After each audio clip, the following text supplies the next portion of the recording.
March is Women's History Month, the annual celebration shining light on the societal contributions of great women of the past and present. And in Lane County, I spoke with two business owners who hope to also fan the flame in great women of the future.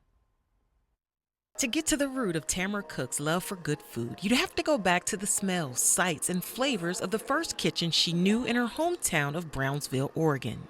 Grew up with a mother who's an amazing chef, grandmother who's an amazing chef, and so food was always our love language. Yet the dream she shared with her mother to one day own her own restaurant took a back seat as her career in corporate finance took off. In my other career, I really wanted to do something different, something that made me happy, something that brought me joy. When she moved back to the area after 20 years in Los Angeles, Cook's dream gained its legs. Reflecting on her favorite times with friends in LA became the inspiration for her restaurant. We used to go have mimosas with brunch, and when I moved back to Eugene, I would Google mimosas in Eugene, and I didn't really have enough answers.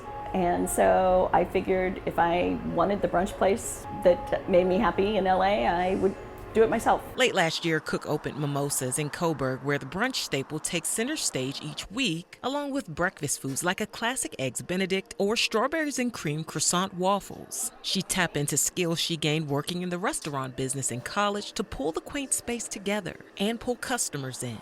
Travel less than 15 minutes south of Mimosas, and you'll be able to get your palate on some of the cleanest eats in town at Lovely in Springfield, co-owned by Sarah Adler and her husband, Josh Matthews. The mother of two says it's a simple characteristic she believes she was born with that gave her success at entrepreneurship, one she watched played out in her own daughter on a local bike trail just days ago. Nico, who's 3 years old, has gone 5 miles and she keeps crashing. I could hear her in the background falling and him going, well, why don't we wait for mom? She'll come get you. No, I want to do it. I'm going to do it. I'm going to make it.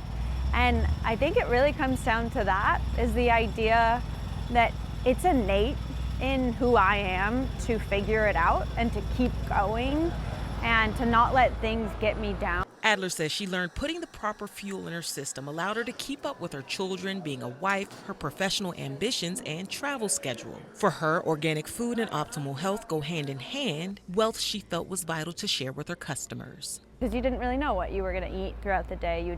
I was busy working.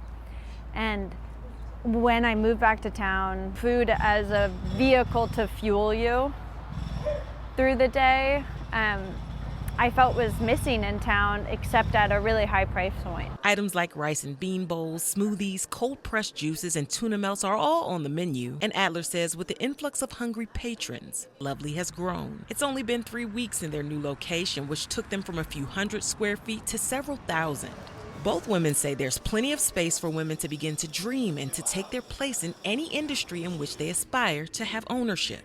Women have as many good ideas as men do. You know, if you want to open a restaurant, you need to work in the restaurant industry. So you need to learn it from several different facets. If you want to open a retail shop, it'd be great to go work for a mom and pop retail shop. There's going to be surprises when you open your own business, but there won't be as many surprises as if you've been in the industry. You do need to prove yourself a little bit, and you need to have a spine. Women have such strong instincts, and they're usually looking for the best in people. Get off the internet and start talking to people.